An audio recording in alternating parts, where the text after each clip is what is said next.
श्रीगुरुभ्यो नमः।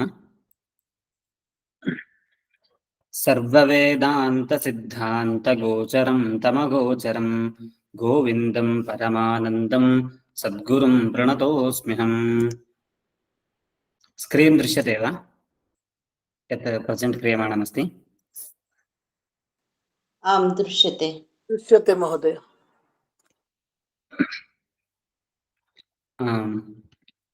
रामप्रिय महोदय, श्लोकं पाठयामि, अनुवदन्ति वा? आं महोदय। यद्बोद्धव्यं तवेदानीं यद्बोद्धव्यं तवेदानीम् आत्मानात्मविवेचनम् तदुच्यते मया सम्यक् श्रुत्वात्मन्यवधारय।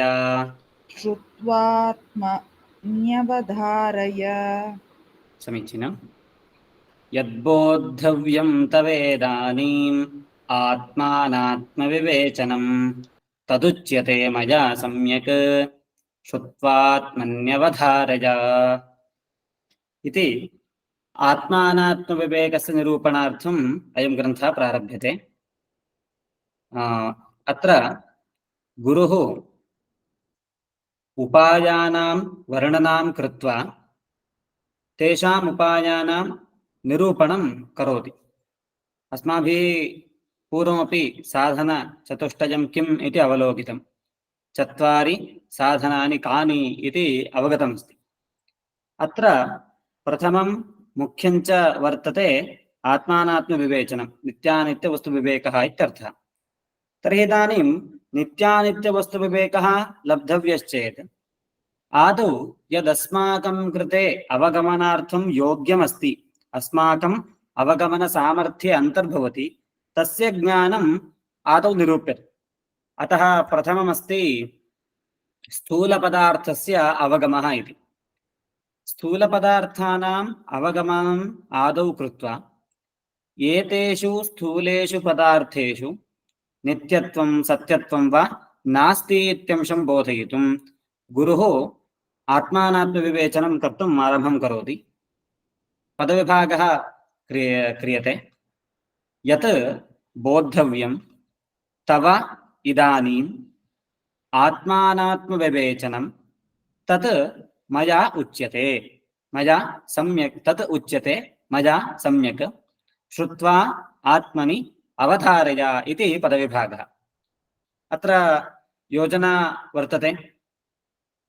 इदानीं यत् आत्मानात्मविवेचनं तव कृते बोद्धव्यं मया तदुच्यते, सम्यक् श्रुत्वा आत्मनि अवधारय इति अंशः बोध्यते।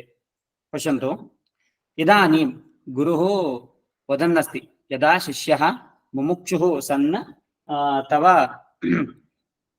मोक्षार्थम् उपायाः के इति ज्ञातुम् आगतवान्, तस्मिन् काले वदति यत् आत्मानात्मविवेचनं बोधनीयं। विवेकः नाम भेदज्ञानमित्यर्थः। इदं सत्यम् इदं मिथ्या इत्येवं रूपं भेदज्ञानं तव कृते बोद्धव्यमस्ति, बोधनीयं वर्तते। मया उपदेशः क्रियते, त्वं शृणु इति वदति। मया तदुच्यते। किमिति अग्रे वदन्ति। किं वदामि इति केवलम् आदौ प्रतिज्ञां कुर्वन्तः सन्ति आचार्याः। अतः अत्र पश्यन्तु, यत् आत्मानात्मविवेचनं तव कृते भवतः कृते मया बोधनीयमस्ति तत् इदानीं सम्यक् उच्यते। मयापि विस्तरेणैव उच्यते, तद्भवानपि सम्यक् शृणोतु। सम्यक् श्रोतव्यं नाम मनः निधाय समनस्कः सन् शृणोतु इति अभिप्रायः। तत् श्रुत्वा किं कर्तव्यम् इति चेत् आत्मनि अवधारणा कर्तव्या। आत्मनि इत्यनेन अत्र मनः एव विवक्षितं। मनसि एव अस्य स्पष्टतया अवधारणं करोतु इति अभिप्रायः। सुलभमस्ति, केवलं प्रतिज्ञाविषयकः श्लोकः अयं। पुनः योजनां पठामि। इदानीं यत् आत्मानात्मविवेचनं तव बोद्धव्यं मया तदुच्यते सम्यक् श्रुत्वा आत्मनि अवधारय। तव अंतःकरणस्य योग्यता इदानीम् आगता वर्तते। तादृशे योग्ये अंतःकरणे मया उक्तानाम् अंशानां संग्रहं करोतु इति गुरोः वचनानाम् आशयः वर्तते। श्लोकं पठामि पुनः। यद्बोद्धव्यं तवेदानीम् आत्मानात्मविवेचनं तदुच्यते मया सम्यक् श्रुत्वात्मन्यवधारय।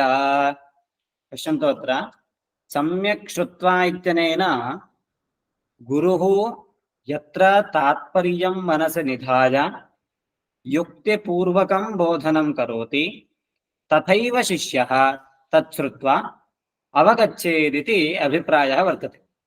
अतः केवलं लोके प्रसिद्धानां शब्दानां लोके विद्यमानानेव अर्थान् न गृह्णातु, किन्तु तात्पर्यसहिततया शास्त्रपूर्वकं यद् गुरुणा उच्यते तत्रैव तात्पर्यं संग्रहणीयम् इति अभिप्रायः। अत्र इदानीं तत्र अनात्मद्वारा आत्मनः ज्ञातव्यत्वेन आदौ अनात्मा ज्ञातव्यः अस्ति। यतः वेदान्तसिद्धान्ते एका प्रक्रिया अस्ति। अनित्ये वर्त्मनि स्थित्वा ततः सत्यं समीहते अथवा असत्ये वर्त्मनि स्थित्वा ततः सत्यं समीहते इति एकं वाक्यमस्ति। कः अभिप्रायः इति चेत् वयं यावत्पर्यन्तं संसारे स्मः तावत्पर्यन्तं तु ब्रह्मज्ञानम् इति नास्ति। ब्रह्मज्ञानं ब्रह्मसाक्षात्कारस्तु यदा भवति तदानीं वयं अस्मिन् लोके अथवा संसारभावं न प्राप्नुमः। किन्तु ब्रह्मसाक्षात्कारः मुक्तः सन्तु प्राप्तुं न शक्नोति, यतः मोक्षार्थमेव आत्मसाक्षात्कारः अपेक्षितः। अतः यदा द्वैतभावः भवति तदानीमेव आत्मसाक्षात्कारार्थं प्रयत्नः क्रियते। अहं जीवः, सः परमात्मा, परमात्मनः मम च अभेदः एव वर्तते। कथनकाले तु द्वैतभावमाश्रित्य एव कथयामि, अहमन्यः परमात्मा अन्यः इति मनसि निधाय एव व्यवहारः भवति। किन्तु एवं भवति चेदपि उभयोः मध्ये वास्तविकः भेदः नास्ति, कल्पितः एव सः भेदः। तर्हि वस्तुतः किमस्ति? वस्तुतस्तु अभेदः एव अस्ति। अतः असत्ये वर्त्मनि स्थित्वा एव द्वैतभावम् अवगच्छन्तः एव वयम् अद्वितीयस्वरूपम् अवगच्छेम इति न्यायः। अतः अनात्मद्वारा एव आत्मा ज्ञातव्यः इति कृत्वा अनात्मनः यः आत्मा न वर्तते तस्य स्वरूपं बोधयितुम् अत्र स्थूलत्वेन प्रथमम् उपस्थापनं क्रियते। इदानीमपि अहम् उक्तवान्, आदौ यत् लौकिकं प्रापञ्चिकं वस्तु वर्तते, पदार्थाः ये अस्माकम् अनुभवगोचराः सन्ति इन्द्रियाणां, तेषां तत्त्वनिर्धारणम् आदौ क्रियते। तस्य निरूपणस्य अनन्तरमेव सूक्ष्मरूपेण परमात्मनः अवगमनार्थं प्रयत्नः क्रियते इति विशेषः। अतः आदौ स्थूलप्रपञ्चस्य निरूपणं कुर्वन्ति,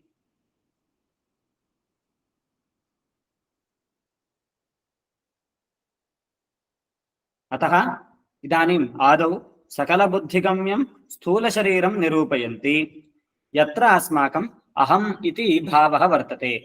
सामान्यतया अहं मम इति इदं शरीरमाश्रित्य एव अस्माकं व्यवहारः भवति। अतः तद् विचारं बोधयन्ति अनेन श्लोकेन। श्लोकं पाठयामि। मज्जास्थितमेधफलरक्तचर्म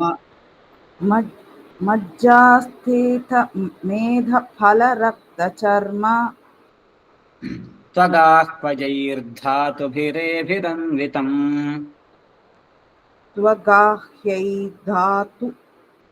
धातुभिर् पुनः महोदय क्षम्यताम्।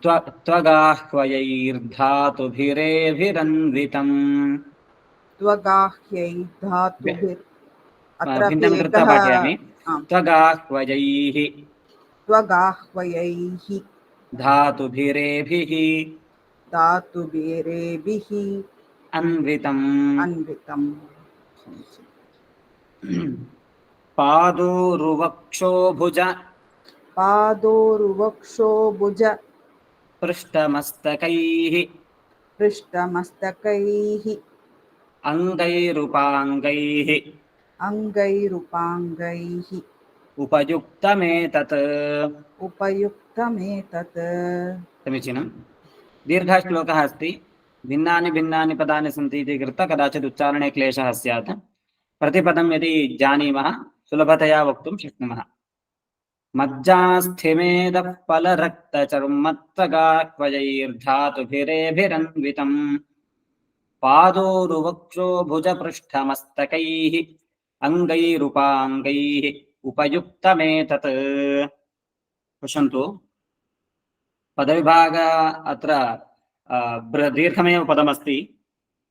मज्जास्थिमेदः फलरक्तचर्मत्वगाह्वयैः धातुभिः एभिः अन्वितम् पादोरुवक्षोभुजपृष्ठमस्तकैः अङ्गैः उपाङ्गैः उपयुक्तम् एतत्। इदं स्थूलशरीरं यदस्ति अस्य निर्वचनं क्रियमाणमस्ति। पश्यन्तु, इदम् एतत् शरीरं कथमस्ति इति चेत् अत्र मज्जा, अस्थि, मेदा, फलं, रक्तं, चर्म, त्वक् इत्यादयः धातवः सन्ति। वयं साप्तधातुकम् इदं शरीरम् इति श्रुतवन्तः स्याम। आयुर्वेदादिषु रसास्त्रं मांसमेदोऽस्ति मज्जा शुक्राणि धातवः इति कथयन्ति। अस्माकं शरीरे एतानि अथवा एते धातवः मिलित्वा सन्ति। एतेषां धातूनां समूहमेव वयं साप्तधातुकं शरीरम् इति कथयामः। अतः के के धातवः भवन्ति इति अत्र वर्णना क्रियमाणः वर्तते।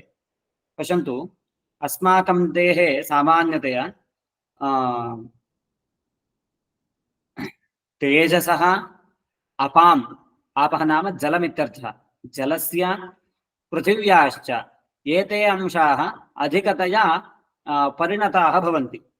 उदाहरणार्थं तेजसः पदार्थान् यदि खादामः तत्र तेजसः तेजः नाम इदानीं घृतादिकं तैलं घृतम् इत्यादीनि वस्तूनि तैजसवस्तूनि तैजसपदार्थाः इति कीर्त्यन्ते। तत्र यदि वयं घृतादिकं खादामः, खादितस्य घृतस्य मध्यमः भागः वयं त्रिधा विभागं कर्तुं शक्नुमः। अणुभागः, मध्यमः भागः, स्थविष्ठः भागः। स्थविष्ठभागः नाम स्थूलः भागः इत्यर्थः। घृतं यदा खादामः, खादितस्य घृतस्य मध्यमः भागः मज्जा इति भवति। मज्जा नाम तत् अस्थि नाम मूले बोन् इति यद्वदामः, तस्य चर्मणः च मध्ये भवति। तस्य कृते मज्जा इति कथयामः। घृतमेव मज्जारूपेण शरीरे परिवर्तते। तस्य स्थविष्ठः भागः यदस्माभिः घृतं खाद्यते तस्यैव महान् भागः घनिष्ठः भागः अस्थिरूपेण कथ्यते, अस्थिरूपेण परिणमते। अतः एव यदा मूले नोवु इत्युक्तौ अस्थिनोः मध्ये वेदना भवति अथवा जायिण्ट् पेन् इत्यादिकं यदा भवति, सम्यक् तैलादियुक्तः पदार्थः सेवनीयः, तैलं नाम घृतादियुक्तः पदार्थः सेवनीयः इति वैद्याः अपि वदन्ति। यतः तेन तत् जायिण्ट् स्नेहः अधिकः भवति, शरीरे स्नेहभावः अधिकः भवति। अनन्तरं तस्य पूर्वपरिणामः मेदः इति उच्यते। मेदः, अस्थि, मज्जा इदं सर्वमपि तेजसः पदार्थस्यैव परिणामः इति वक्तुं शक्नुमः। अन्यः शब्दः अस्ति फलं। फलं नाम मांसमित्यर्थः। अत्र संशयः मास्तु, सन्देहः मास्तु। फलं नाम फ्रूट् इत्यर्थः वर्तते। फलं महाप्राणः फकारः यदि उच्यते तर्हि फ्रूट् इत्यर्थः वक्तव्यः। यदि अल्पप्राणः फकारः उच्यते तर्हि मांसम् इति अर्थः। अत एव पलाश इति शब्दस्य मांसभक्षकाः राक्षसाः इत्यपि अर्थः कदाचित् श्रूयते। फलम् इत्यनेन मांसं स्वीकर्तव्यं, रक्तं ज्ञायते ब्लड्, चर्म त्वक्, इदं किं चर्म इत्यपि अस्माभिः त्वगिन्द्रिये प्रयुज्यते इति चेत् चर्म इत्येतत् बाह्यस्य स्थूलशरीरस्य आवारकमस्ति, तदेव त्वक् इत्येतत् सूक्ष्मशरीरस्य आवारकम् अस्ति। अतः बाह्येन्द्रियाणाम् आवारकं वयं चर्म इति वक्तुं शक्नुमः, त्वगिन्द्रियाणाम् आवारकं वयं त्वक् इति व्यवहर्तुं शक्नुमः। अतः उच्यते यदन्नम् अस्माभिः स्वीक्रियते पृथिवीपदार्थस्य परिणामः, तद्यदि खादामः तत्र तस्मात् मांसं दृढं भवति, अनन्तरं रक्तं लोहितं, पीतानाम् अपां जलं यत् पीयते तस्य मध्यमः भागः चर्म स्थूलावरणं, त्वग् सूक्ष्मावरणं भवति। आन्तरान् धातून् नाड्यादींश्च सप्त आवरणानि आवृण्वन्ति इति कृत्वा चर्म त्वक् इदं द्वयमपि आवारकस्थाने तिष्ठति। तत्र अन्तर्बहिर्भावेन स्थूलसूक्ष्मविभागः अस्माभिः ज्ञातव्यः। कानिचन सूक्ष्मधातवः भवन्ति, केचन स्थूलाः धातवः भवन्ति।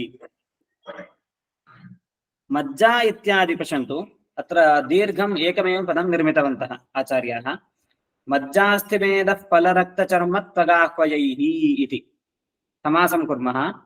मज्जा च अस्थि च मेदश्च फलञ्च रक्तञ्च चर्म च त्वक् च एतानि आह्वयाः यस्य अथवा येषां धातूनाम् इत्युक्तौ धातूनाम् आह्वानार्थम् अस्माभिः उपयुज्यमानाः शब्दाः इत्यर्थः।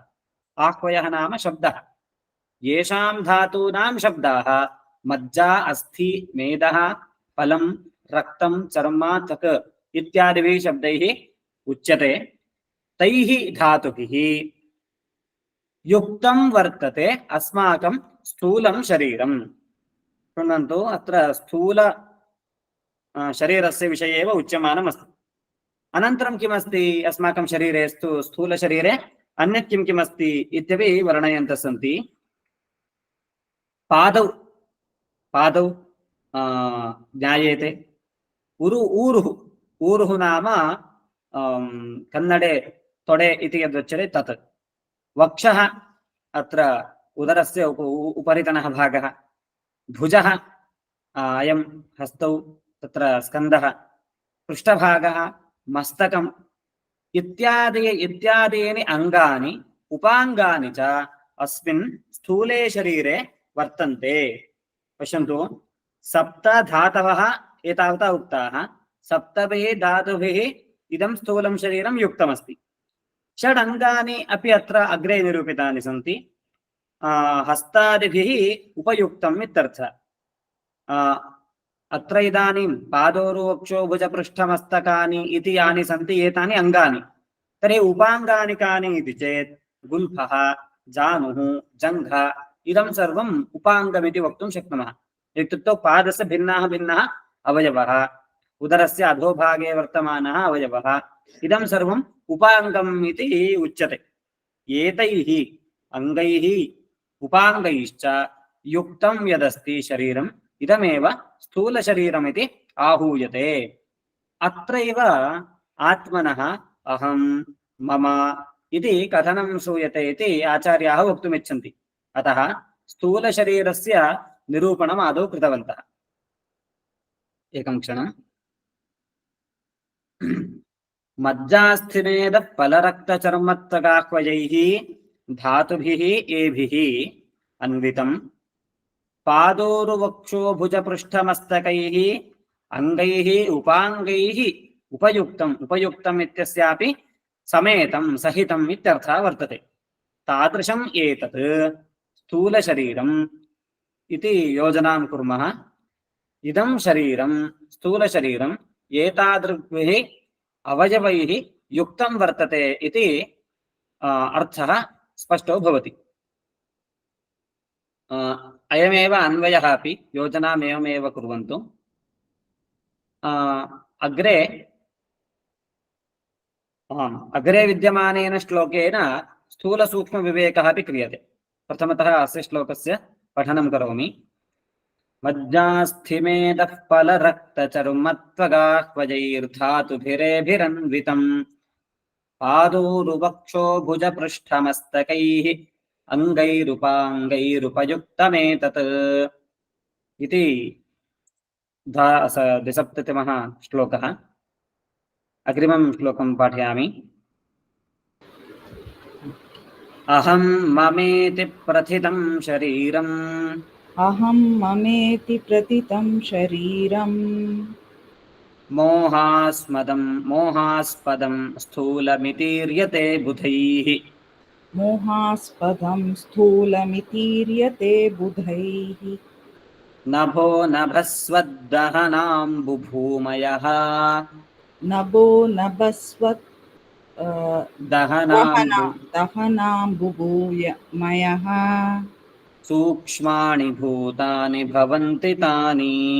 सूक्ष्माणि भूतानि भवन्ति तानि। समीचीनम्। अहमेकदा पठामि। अहं ममेति प्रथितं शरीरं मोहास्पदं स्थूलमितीर्यते बुधैः नभो नभस्वद्दहनाम्बुभूमयः सूक्ष्माणि भूतानि भवन्ति तानि।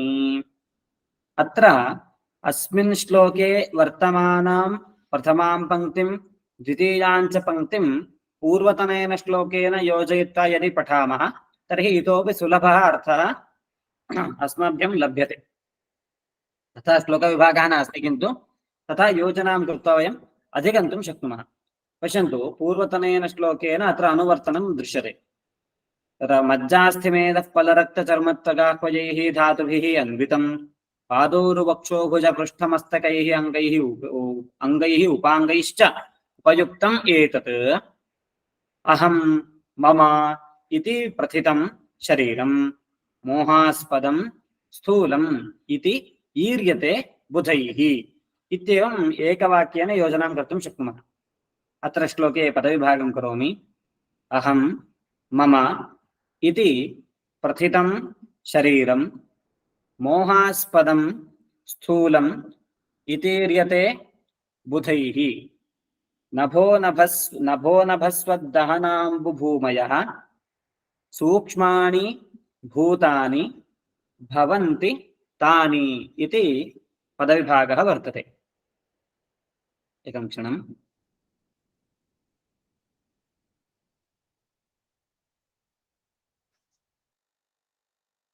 अत्र अहं मम इति शब्दौ यौ वर्तेते एतौ द्वावपि व्यवहाररूपौ। लोके वयम् अहं मम इत्येवं व्यवहारं कुर्मः। तत् व्यवहारद्वयमपि मनसि निधाय तत्रैव आत्मनः सामानाधिकरण्येन व्यवहारः क्रियते इति अभिप्रायः सर्वेषां पण्डितानामपि अस्ति इति चिन्तयन्ति। चिन्तनमित्यपेक्षया तत् वास्तविकमपि, यतः वयं लौकिकं स्थूलशरीरमेव आदाय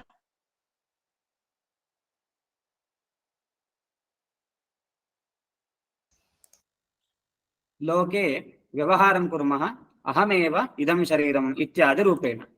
अतः यत्र एवं व्यवहारः अस्ति तादृशः व्यवहारः स्थूलशरीरे वर्तते इति दर्शयितुं अत्र इमं श्लोकम् आचार्याः रचितवन्तः।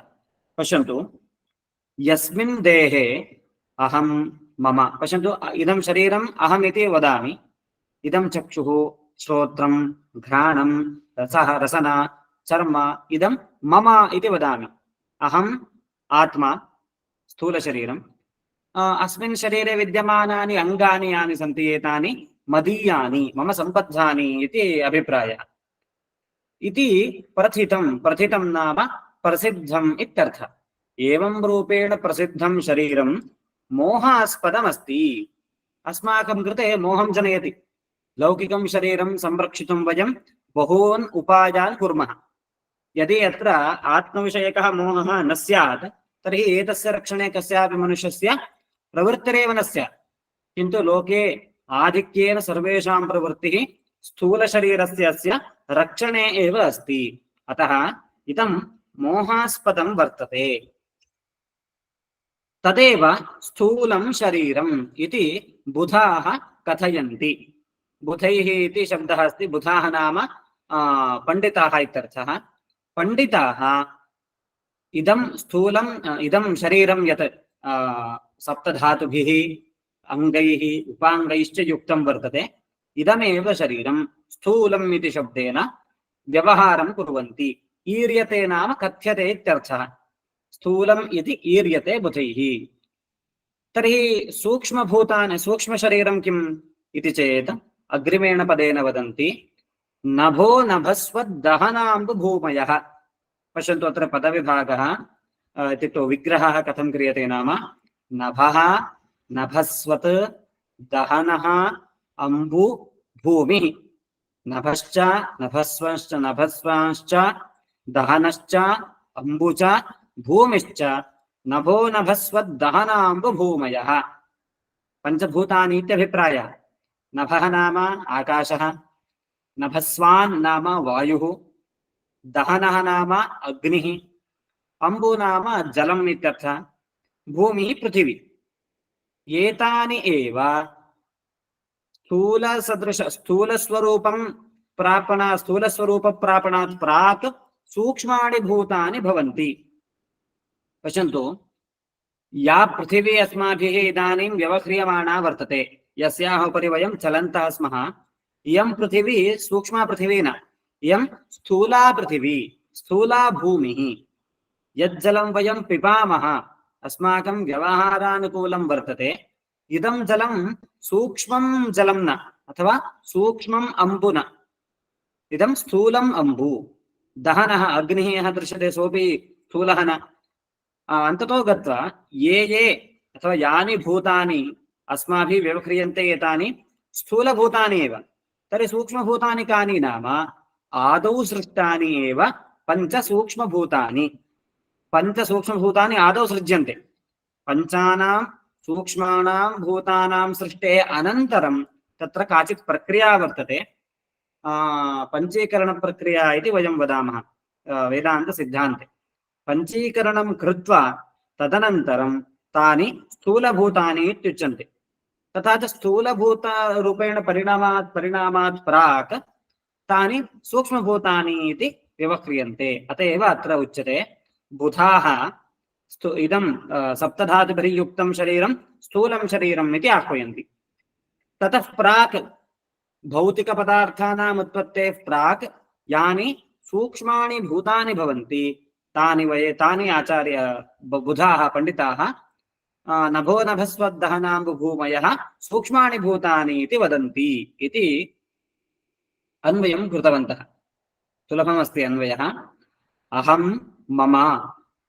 अहं नाम नानु ऐ इत्यादि शब्दैः यत्र व्यवहारः क्रियते अयं देहः सः विवक्षितः मम नाम मम चक्षुः मम श्रोत्रं मम घ्राणम् इत्यादि व्यवहारः यत्र भवति इन्द्रियादिषु तदपेक्षितम् एतादृशेण व्यवहारेण युक्तं शरीरं मोहास्पदम् आन्ध्यं जनयति मौढ्यं जनयति यस्य रक्षणार्थं वयं सर्वदा प्रयत्नं कुर्मः तादृशं स्थूलम् इति बुधाः कथयन्ति ते एव बुधाः नभो नभस्वद्दहनाम्बुभूमयः सूक्ष्माणि भूतानि भवन्ति इति आह्वयन्ति इत्थं स्थूलशरीरस्य निर्वचनं सूक्ष्मभूतानां च उल्लेखं कृतवन्तः पुनः श्लोकं पठामि अहं ममेति प्रथितं शरीरं मोहास्पदं स्थूलमितीर्यते बुधैः नभो नभस्वद्दहनाम्बुभूमयः सूक्ष्माणि भूतानि भवन्ति तानि अग्रिमः श्लोकः परस्परान्तैर्मिलितानि परस्परांशैर्मिलितानि भूत्वा स्थूलानि च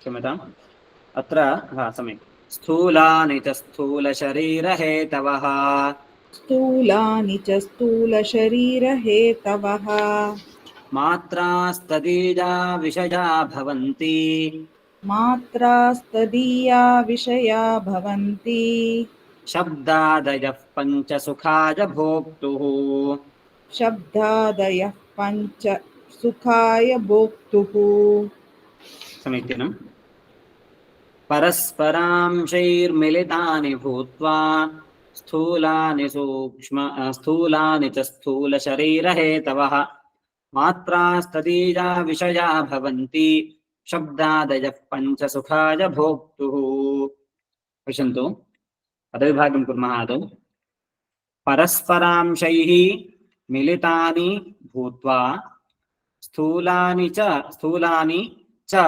स्थूलशरीरहेतवः मात्राः तदीयाः विषयाः भवन्ति शब्दादयः पञ्च सुखाय भोक्तुः आदौ परस्परांशैः मिलितानि इति पदविभागः पश्यन्तु पूर्वस्मिन् श्लोके नभो नभस्वद्दहनां भूमयः सूक्ष्माणि भूतानि भवन्ति इति उक्तवन्तः ततः अग्रे अनुवर्तते एतानि पञ्चसूक्ष्मभूतानि एव परस्परांशैः मिलितानि भवन्ति पञ्च अपि भूतानि पञ्चसु भूतेषु विलीनानि भवन्ति अत्र एका प्रक्रिया भवद्भिः ज्ञातव्या वर्तते पञ्चीकरणप्रक्रिया इति वदामः पञ्चीकरणप्रक्रिया नाम यत्र पञ्चानां सूक्ष्माणां भूतानां परस्परं मिश्रणं भवति तादृशी प्रक्रिया पञ्चीकरणप्रक्रिया इति उच्यते पञ्चीकरणप्रक्रियाम् इदानीं पश्यामः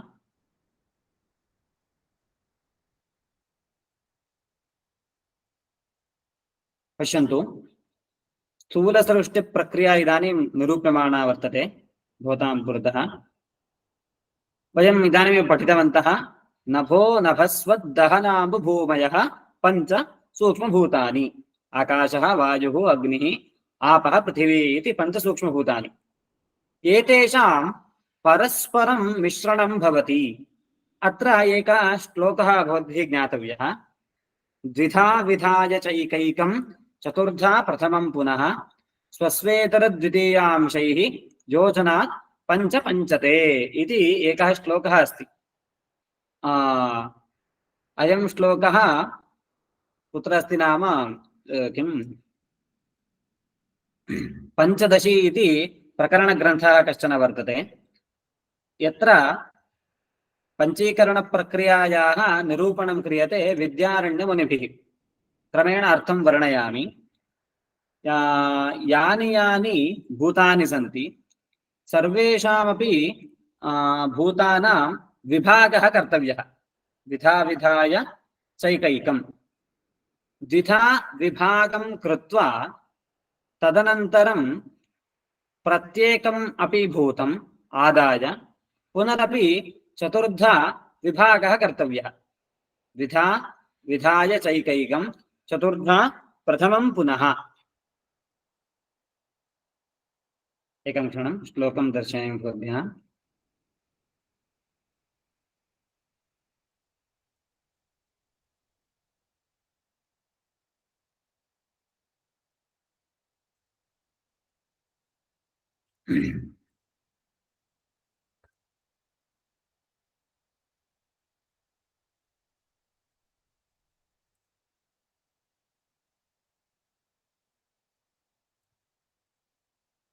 पश्यन्तु तत्र श्लोकः दृश्यते द्विधा विधाय चैकैकं चतुर्धा प्रथमं पुनः स्वस्वेतरद्वितीयांशैः योजनात् पञ्च पञ्चते पञ्च सूक्ष्मभूतानि आसन् तत्र प्रत्येकस्मिन्नपि भूते आदौ द्विधा विभागः कर्तव्यः तत्र एकैकं भागं तथैव रक्षामः पृथिव्या आकाशस्य एकम् अर्धं भागं वायोः एकमर्धं भागम्, अग्नेः, अपां, पृथिव्याः प्रथमार्धं भागम् एकत्र स्थापयामः पृथक् विभागं कृत्वा।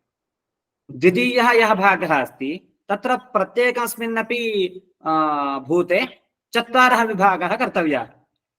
चत्वारः विभागाः यदा क्रियन्ते तदानीं स्वकीयं भूतं त्यक्त्वा अन्यानि यानि चत्वारि भूतानि सन्ति सर्वत्रापि एकैकम् अंशं स्थापयेत्। द्विधा विधाय चैकैकं चतुर्धा प्रथमं पुनः स्वस्व इतरद्वितीयांशैः। इदानीम् आकाशस्य द्वितीये अर्धभागे चत्वारः भागाः क्रियन्ते। एकः भागः वायौ योज्यते, एकः भागः अग्नौ योज्यते, अन्यः भागः जले योज्यते, अन्यः एकः भागः पृथिव्यां योज्यते। एवमेव वायौ अपि एकस्मिन् खण्डे चत्वारः विभागाः क्रियन्ते। आकाशे एकम्, अग्नौ एकं, जले एकं, पृथिव्याम् एकम्। इत्थं प्रत्येकमपि भूतमादाय प्रत्येकस्मिन्नपि भूते विभागान् कृत्वा अन्यत्र अन्यत्र योजनां कुर्मः चेत् तदानीं पञ्चीकरणमित्येतत् सम्भवति। इत्थम् अंशम् इदानीं पश्यामः कथं भवति इति। पश्यन्तु, आदौ अत्र भूतानि सन्ति, पञ्चभूतानि सन्ति। आकाशः, वायुः, अग्निः, आपः, पृथिवी। आपः नाम जलम्। पश्यन्तु, सर्वत्रापि द्विधा विभागः आदौ कृतः वर्तते। सर्वत्रापि तत्तद्वर्णे तत्तद्भूतं मया अत्र दर्श्यमानमस्ति। अनन्तरं द्वितीये खण्डे पश्यन्तु, अत्र ब्रौन् कलर् अस्ति आकाशस्य वर्णः। तत्र तस्य द्वितीयः यः भागः आसीत् तस्य चत्वारः भागाः कृताः। वायौ एकः, अग्नौ एकः, अप्सु एकः, पृथिव्याम् एकः योजितः। समानरूपेण वायौ अपि द्विधा विभागः कृतः। एकः विभागः अत्रैव रक्षितः अस्ति। अन्यद्विभागं चतुर्धा विभज्य अत्र एकम्, अग्नौ एकम्, अप्सु एकं, पृथिव्याम् एकं योजितवान्। एवमेव अग्नेः अपि द्वितीयम् अर्धमादाय अन्यत्र अन्यत्र। इत्थं पञ्च सूक्ष्मभूतानि यानि सन्ति, सूक्ष्मभूतानां विभागः द्विधा कर्तव्यः। द्विधा विभागकरण अनन्तरम् अन्यत्र पुनः चतुर्धा विभागं कृत्वा अन्यत्र अन्यत्र योज्यते चेत् तदानीं स्थूलभूतानां सृष्टिः जायते। इदानीं सर्वं मिश्रणमस्ति चेत् अयम् आकाशः, इयं भूमिः, इदं जलम् इति कथम् उच्चारयितुं शक्यते इति चेत् अर्धम् अन्यैः भूतैः मिश्रणमस्ति, किन्तु प्राधान्येन 50% अर्धं भागस्तु तस्य भूतस्यैव अंशाः सन्ति। अतः तथा वयं वक्तुं शक्नुमः, आकाशः अन्यैः भूतैः मिश्रितः चेदपि आकाशः इति शब्देन वक्तुं शक्यते। इदमेव ब्रह्मसूत्रे एकस्मिन् अधिकरणे तद्वादस्तद्वादः इति एकेन सूत्रेण तद्वदन्ति, इमम् अंशं वदन्ति। अधिकः अंशः अस्ति इति कृत्वा तेन शब्देन उच्यते इति। इत्थं पञ्चापि भूतानि सूक्ष्मभूतानि यदा एकीकृतानि भवन्ति तदानीमेव स्थूलं भूतं प्रत्येकम् उत्पद्यते। तादृशानि एव पञ्चभूतानि अस्माभिः इदानीं दृश्यमानानि सन्ति। तथा पञ्चीकरण अनन्तरं 14 भुवनानि अनन्तरं शरीराणि जायन्ते। इदानीम् अस्माभिः पठिते श्लोके विवेकचूडामणौ परस्परांशैः मिलितानि भूत्वा स्थूलानि च स्थूलशरीरहेतवः। आदौ सूक्ष्माणि पञ्चभूतानि मिलित्वा सूक्ष्माणि मिलित्वा स्थूलानि भूतानि भवन्ति। यदा तानि स्थूलभूतानि भवन्ति तदनन्तरं स्थूलानि शरीराणि उत्पादयन्ति। स्थूलशरीराणि नाम कानि इति चेत् तत्र दर्शितानि सन्ति। जरायुजम्, अण्डजं, स्वेदजम्, उद्भिज्जम् इति। इत्थं शरीराणां विभागं कर्तुं शक्नुमः। स्थूलशरीरे चतुर्धा विभागः क्रियते। जरायुजम् इति एकं शरीरम्, अण्डजम् इति एकं शरीरं, स्वेदजम् इति अपरं शरीरम्, उद्भिज्जम् इति अन्यत् शरीरम्। अत्र पश्यन्तु, जरायुभ्यः जातानि जरायुजानि। जरायुः नाम गर्भः। मनुष्याणां तत्र मातरः याः सन्ति तासां गर्भः जरायुः इति शब्देन विवक्षितः। गर्भात् उत्पन्नाः शिशवः जरायुजः इति उच्यन्ते। अण्डजम् अण्डात् जातम् अण्डजम्। पक्षिणः, सरीसृपाः, सर्पाः एते सर्वे अण्डं स्थापयन्ति। अण्डात् तस्य पुत्रः उत्पद्यते, अतः अण्डात् जायमानानि शरीराणि अण्डजानि इति उच्यन्ते। अनन्तरः शब्दः वर्तते स्वेदजः। स्वेदः अस्माभिः ज्ञायते, अस्माकं कन्नडे बेवरु इति कथयामः। तत् स्वेदः मशकादीन् जनयति। नद्याः पार्श्वे वा गृहे एव कुत्रचित् तत् सङ्गृहीतं भवति चेत् तस्मात्, अथवा शिरसि हेनु इत्यादिकं वदामः कन्नडे, यूका इति शब्देन संस्कृते तस्य व्यवहारः भवति। यूकामशकादीनाम् उत्पत्तिः स्वेदस्य सकाशात् भवति। इत्थं स्वेदात् जनितानि शरीराणि स्वेदजानि। अन्तिममस्ति उद्भिज्जं। वयं बीजं स्वीकृत्य भूमौ स्थापयामः, वृक्षाणां सस्यानां वा। तथा भूमौ अन्तः अस्माभिः यद् बीजादिकम् उप्यते, तथा तद्बीजादिकं भूमिम् उद्भिद्य विभज्य बहिरागच्छति वृक्षरूपेण अथवा सस्यरूपेण। तथा उद्भिद्य यज्जायते तत् उद्भिज्यम् इति शब्देन कीर्त्यते। अतः लोके सर्वाणि अपि स्थूलशरीराणि यानि सन्ति चतुर्धा विभज्यन्ते। जरायुजम्, अण्डजम्, स्वेदजम्, उद्भिज्यम्। एतानि स्थूलशरीराणि। एतेषां स्थूलशरीराणां कारणभूतानि स्थूलभूतानि भवन्ति। तर्हि स्थूलभूतानि साक्षात् उत्पन्नानि वा इति चेत् साक्षात् न उत्पन्नानि। आदौ तानि सूक्ष्मभूतानि आसन्। सूक्ष्मभूतानि आसन् यानि भूतानि, तानि एव पञ्चीकरणप्रक्रियायाः अनन्तरं स्थूलभूतानि इति कीर्त्यन्ते। इदानीं पञ्चानामपि भूतानां पञ्चीकरणं भवति इत्यत्र किं प्रमाणम् इति उच्यते चेत्, वेदे छान्दोग्योपनिषदि त्रिवृत्करणं श्रूयते। त्रिवृत्करणं नाम त्रयाणां भूतानां मिश्रणं। तत्र त्रिवृत्करणं श्रूयते चेत् पञ्चीकरणार्थं कथं प्रमाणं भवति इति प्रश्नः चेत्, तत् उपलक्षणं। तत्र छान्दोग्योपनिषदि सृष्टेः आरम्भः तेजोभूतादारब्धः वर्तते। आकाशः, आकाशादनन्तरं वायुः, वायोः अनन्तरं तेजः। आकाशादारभ्य क्रमः तत्र न दृश्यते। तेजसः आरम्भः अस्ति, अतः तेजसः आरम्भः जातः इति कृत्वा तेजः अर्थात् अग्निः, आपः, पृथिवी एतेषां त्रयाणां मिश्रीकरणं तत्र निरूप्यते। अतः तत्र त्रिवृत्करणम् इति अस्ति। तत्र त्रिवृतमेकैकां करवाणी इति छान्दोग्योपनिषदि 6 अध्याये एकः मन्त्रः।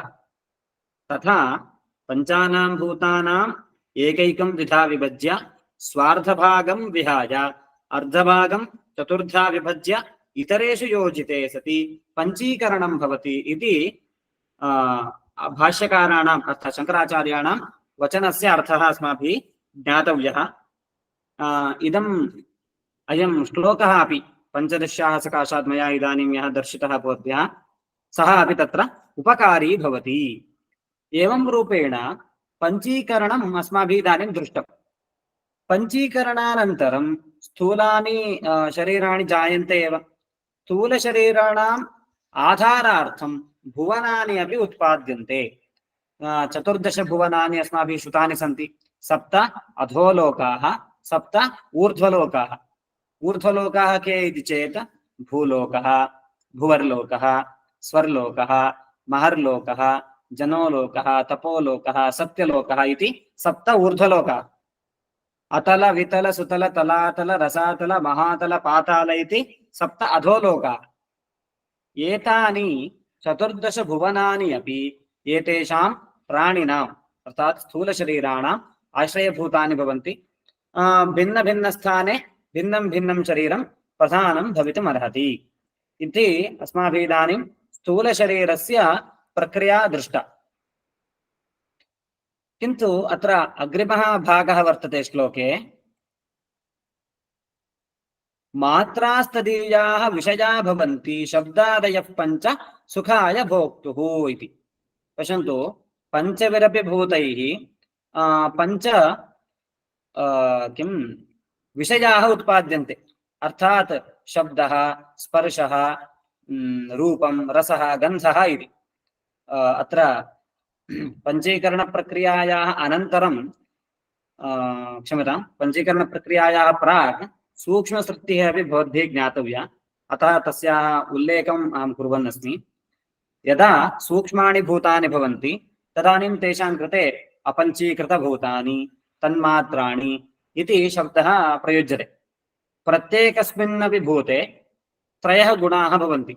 अत्र वर्णपुरस्सरम् अहं विभागं कृतवान् अस्मि। सत्त्वगुणः, रजोगुणः, तमोगुणः। आकाशे, वायौ, अग्नौ, जले, पृथिव्यां पञ्चसु अपि भूतेषु त्रयः गुणाः सन्ति एव। इदानीम् आकाशस्य सत्त्वगुणात् श्रोत्रम् उत्पद्यते।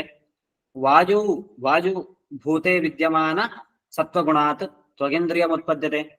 अग्नौ विद्यमान सत्त्वगुणात् चक्षुरिन्द्रियम् उत्पद्यते। जले विद्यमान सत्त्वगुणात् जिह्वा अर्थात् रसनेन्द्रियम् उत्पद्यते।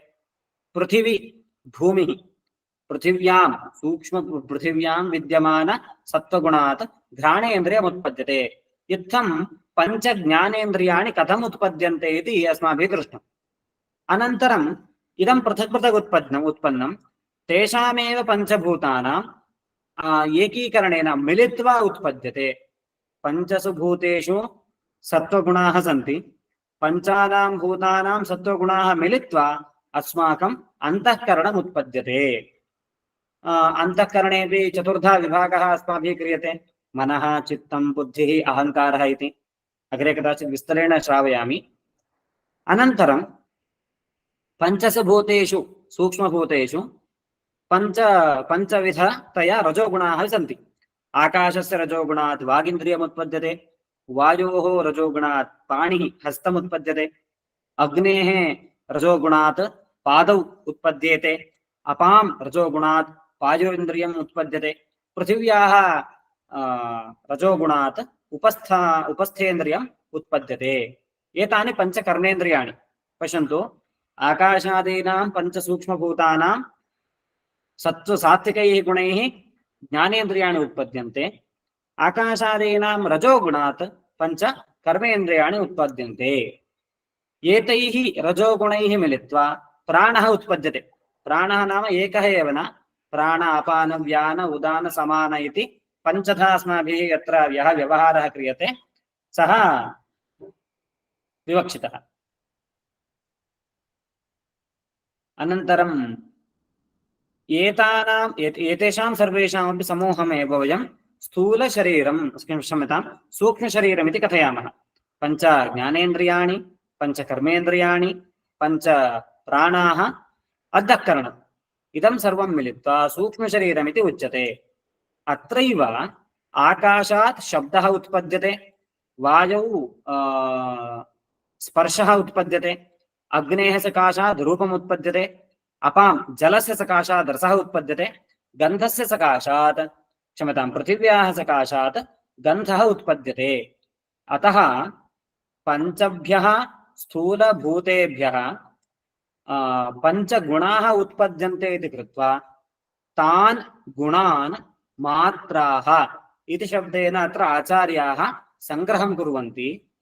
पञ्चभिः स्थूलभूतैः यथा स्थूलप्रपञ्चः सृज्यते, स्थूलशरीराणि सृज्यन्ते, एवमेव पञ्चविषयाः अपि सृज्यन्ते। के विषयाः नाम शब्दस्पर्शरूपरसगन्धाः। एते पञ्चविषयाः भवन्ति शब्दादयः। किमर्थं भवन्ति एते इति चेत् यः भोक्ता वर्तते, आत्मेन्द्रियमनोयुक्तः यः भोक्ता, सः एतान् विषयान् उपभुङ्क्ते। चक्षुषा रूपं गृह्णाति, एवं श्रोत्रेन्द्रियेण शब्दं गृह्णाति, रसनेन्द्रियेण रसं गृह्णाति, त्वगिन्द्रियेण स्पर्शं गृह्णाति, चक्षुरिन्द्रियेण रूपं गृह्णाति। इत्थं पञ्चभिरपि इन्द्रियैः पञ्च विषयान् गृहीत्वा अयं भोक्ता अस्मिन् लोके इहलोके सुखम् अनुभवति।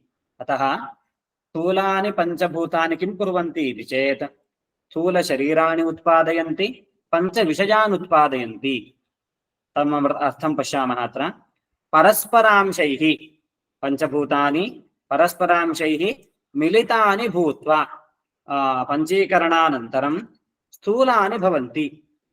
स्थूलानि भवन्ति तदनन्तरं किम् इति चेत् तानि स्थूलान्येव स्थूलशरीरस्य कारणानि भवन्ति। तावदेव न, तैः एव भूतैः तदीयाः मात्राः नाम अंशाः, शब्दस्पर्शरूपरसगन्धाः विषयाः भवन्ति। किमर्थमिति चेत् भोक्तुः सुखाय। अत्र योजनां पश्यामः। परस्परांशैः मिलितानि स्थूलानि च भूत्वा स्थूलशरीरहेतवः भवन्ति। पूर्वतनवाक्ये वा अथवा अस्मिन् श्लोके विद्यमान भवन्ति इति शब्दस्य अनुवर्तनं कर्तव्यम्, आवर्तनं कर्तव्यम्। तदीयाः मात्राः इत्युक्तौ आकाशादीनां सूक्ष्माः अंशाः शब्दादयः पञ्च भोक्तुः सुखाय भवन्ति, सुखाय विषयाः भवन्ति इति योजना। श्लोकं पठामि। परस्परांशैर्मिलितानि भूत्वा स्थूलानि च स्थूलशरीरहेतवः मात्रास्तदीया विषया भवन्ति शब्दादयः पञ्च सुखाय भोक्तुः इति अद्यतनः श्लोकः। पञ्चीकरणप्रक्रियां स्मर्तुम् एनं श्लोकमपि कण्ठे धर्तुं शक्नुवन्ति भवन्तः। अनन्तरं ग्रूप् मध्ये स्थापयामि। द्विधा विधाय चैकैकं चतुर्धा प्रथमं पुनः स्वस्वेतरद्वितीयांशैः योजनात् पञ्च पञ्चते इति। कोऽपि सन्देहः अस्ति चेत् प्रष्टुं शक्यते। आचार्य, कृपया सूक्ष्मशरीरस्य 17 अवयवाः कथं भवितुम् अर्हति? आम्, समीचीनम्, उत्तमः प्रश्नः। पञ्च ज्ञानेन्द्रियाणि, पञ्च कर्मेन्द्रियाणि, पञ्च प्राणाः मिलित्वा 15 जातम्। अन्तःकरणे द्विधा विभागः क्रियते। मनः इति एकः अवयवः, बुद्धिः इति एकः अवयवः इति 15 प्लस् 2 मिलित्वा 17 इति उच्यते। अतः इदं सूक्ष्मशरीरं 17 अवयवसहितम् इति व्यवहारः। धन्यवादः। समीचीनम्। अन्यः कोऽपि प्रश्नः अस्ति वा? अस्तु, तर्हि मङ्गलं करोमि। सर्ववेदान्तसिद्धान्तगोचरं तमगोचरं गोविन्दं परमानन्दं सद्गुरुं प्रणतोऽस्म्यहम्। नमस्कारः। धन्यवादः। नमस्ते। धन्यवादः। नमस्ते।